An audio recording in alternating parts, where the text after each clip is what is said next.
Hey there! Let's learn a new word together. Before you start, please hit the like button if you enjoy our content and subscribe to this channel if you're learning English. Stay up to the end of this video and you'll learn a fun fact about the English language. Let's begin. Grief. Grief means deep sorrow. For example, she was overcome with grief. She was overcome with grief. Synonyms: sorrow, misery, sadness.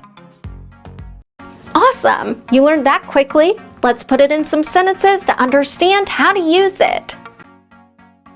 The first exempli. Her death caused intense grief in the parish. Now, repeat after me. Her death caused intense grief in the parish. The second exempli. The chaotic circumstances of burial often compounded a family's grief. Now, repeat after me. The chaotic circumstances of burial often compounded a family's grief. The third exempli. Grief over a traumatic death does not follow an accepted timeline. Now, repeat after me.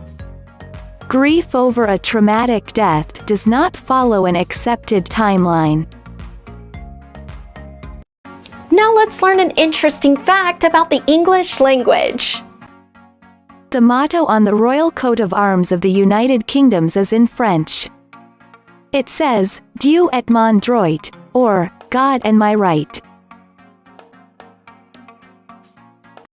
Thank you so much for watching this video up to the very end. If you're not yet subscribed to our channel, hit the subscribe button below. If you're new to our channel, the links to our most popular playlists are below in the description. We've prepared playlists for different levels of English, and they're good for different goals that you might have.